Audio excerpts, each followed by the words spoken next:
mari kita diskusikan tentang sejarah teks Al-Quran. Lagi-lagi, ya, kita cenderung menganggap sejarah teks Al-Quran itu sebagai sesuatu yang unik, sesuatu yang berbeda dibandingkan kitab suci agama-agama lain. Karena semua kitab suci agama lain itu formasi dan kanonisasinya menjadi seperti yang kita lihat sekarang itu terjadi dalam waktu yang panjang. Ya, kitab Taurat yang kita sebut sebagai the Hebrew Bible, kitab Ibrani itu membutuhkan ribuan tahun dari sejak Nabi Musa. Kitab New Testament atau keseluruhan the Bible, Alkitab. Jadi pada tahun 200 sekian Alexandria itu masih atau orang pertama yang mengusulkan daftar isinya yang kita sebut sebagai Alkitab sekarang. Artinya proses kanonisasi Alkitab itu membutuhkan lebih dari 200 tahun. Demikian juga kitab agama lain. Vedas menjadi kitab seperti yang kita lihat sekarang itu baru terjadi abad ke-18. Ketika Vedas, ya, kitabnya orang Hindu itu dikumpulkan oleh Max Muller, seorang yang dikenal sebagai the fathers of religious studies. Itu menarik sekali. Justru yang mengumpulkan kitabnya orang Hindu itu orang Barat, itu penjajah. Yang sekarang kita kenal sebagai kitabnya orang Hindu. Jadi semua kitab suci, ya, proses kanonisasinya menjadi kanon kitab standar itu terjadi membutuhkan ratusan dan ribuan tahun. Nah, apakah Al-Quran itu suatu pengecualian? Seberapa yakin kita bahwa Al-Quran teksnya sudah fix seperti yang kita lihat sekarang itu pada periode Abu Bakar dan Utsman bin Affan. Kita sangat meyakini memang bahwa kitab Al-Quran yang sampai kepada kita sekarang itu diproduksi pada periode Utsman bin Affan. Ya, itu keyakinan kita. Ya, kalau Anda lihat Quran yang ada di depan kita ini, kita yakini ini adalah kitab yang sama yang diproduksi pada periode Utsman bin Affan. Ya. Jangan salah, kitab yang ada, Al-Quran yang ada di depan kita itu diproduksi tahun 1924 di Kairo. Ya, belakangan sekali.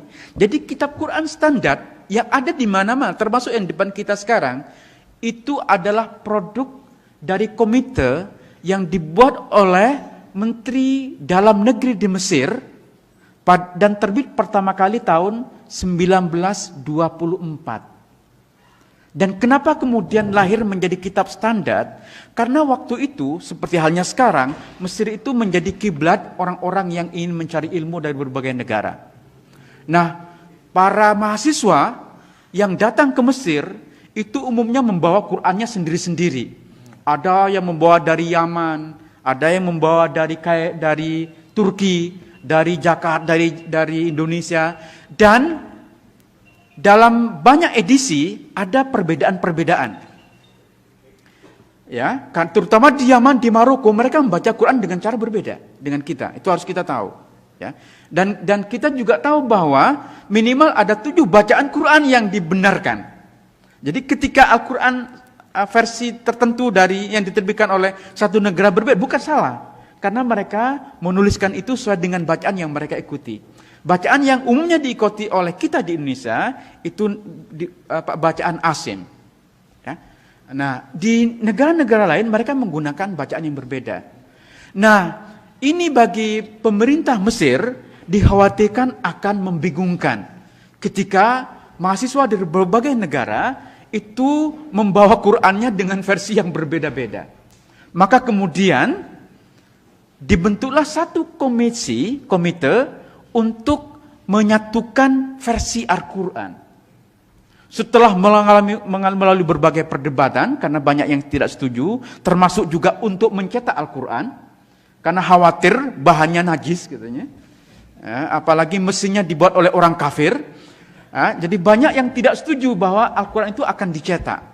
Tetapi walaupun ada banyak penolakan, komite yang dibentuk oleh Kementerian Dalam Negeri di Mesir berhasil menerbitkan pertama kali tahun 1924. Karena sokongan rial Saudi Arabia yang luar biasa, maka kemudian dengan sponsor uang Saudi, Al-Quran yang diterbitkan tahun 24 itulah yang kemudian disebar ke seluruh dunia, termasuk yang kita miliki di Indonesia sekarang.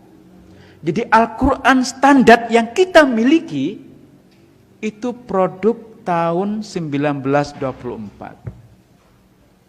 Nah, oke, sudah. Tapi kan bukankah di depannya ditulis Rosem Osmani? Ya. Setiap Quran biasanya dipakai artikel Rosem Osmani. Artinya ini naskah berasal dari Utsman. Itu kan yang kita yakini. Oke, baik. Tapi apakah benar Al-Quran yang kita memang ini sensitif ya? Saya sebenarnya takut ngomong Quran itu. Iya.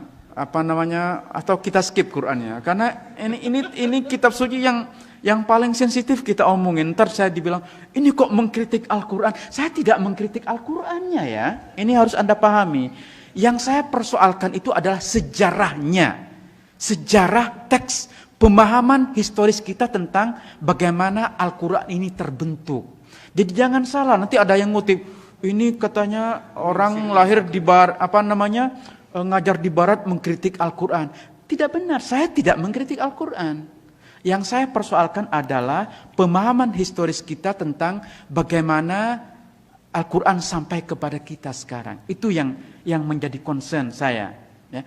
Jadi seperti halnya kitab-kitab suci agama lain, Al-Quran pun sebenarnya formasinya atau kanonisasinya menjadi kitab yang ada sekarang, itu terjadi secara gradual. Dengan merujuk kepada sumber-sumber kita sendiri, kita sebenarnya juga dihadapkan kepada gambaran tentang kanonisasi teks Al-Quran yang tidak sesederhana yang kita bayangkan. Kalau Anda baca kitab Ibnu Abi Daud Al-Sijistani yang berjudul Kitabul Mashahif, ya, bahkan judulnya saja menarik, Kitabul Mashahif. Artinya Mashahif itu jamak dari mushaf. Artinya lebih dari satu mushaf, ada banyak mushaf. Ya. Nah, Al-Sijistani ini bercerita tentang inisiatif dari khalifah kelima dari Bani Umayyah, namanya Abdul Malik bin Marwan. Jadi Abdul Malik bin Marwan, khalifah kelima dari Bani Umayyah, bersama gubernurnya di Irak, bernama Hajjaj bin Yusuf, mereka berdua membentuk satu komite untuk mengedit Al-Quran. Coba bayangkan, proses editing Al-Quran itu masih terjadi pada masa Abdul Malik bin Marwan. Dan di antara anggota komite yang dibentuk oleh Abdul Malik bin Marwan ini, mereka berjumlah 6 orang, itu terjadi perdebatan tentang bagaimana ini dibaca, apa yang perlu dimasukkan, apa yang tidak dimasukkan. Ya memang, ya ini kitab suci kita ya, masa iya Quran diedit gitu. Terus apa bahasa yang lebih sopan kira-kira? Mengedit Al-Quran itu kan berat sekali ya. Saya paham, Anda pasti susah menerima ini, ya, paham, Tetapi gini lah, ulama-ulama awal itu masih berdebat tentang apa yang perlu dimasukkan, apa yang dihilangkan, apa yang salah, apa yang benar. Ya. Mereka dulu tuh terbiasa berdebat tentang ini. Kita yang hidup di abad 21 itu lebih picik pikiran kita. Kita lebih tertutup. Ya. Maka Al-Quran ini sekarang menjadi kitab yang tidak mungkin kita otak-atik. Jadi ketika saya pernah nulis di Geotam tentang rekonstruksi surah Al-Kafirun, itu heboh, mengotak-atik Al-Quran. Padahal yang saya lakukan itu penelitian ilmiah. Itu berdasarkan teks-teks kuno Al-Quran yang sekarang ditemukan di berbagai belahan dunia. Jadi yang saya tulis itu berdasarkan kajian yang saintifik, yang didasarkan kepada teks-teks Al-Quran kuno yang kita miliki sekarang. Itu bukan ngibul, itu bukan, ya memang mengotak-atik Al-Quran, tapi bukan kritik terhadap Al-Quran ya.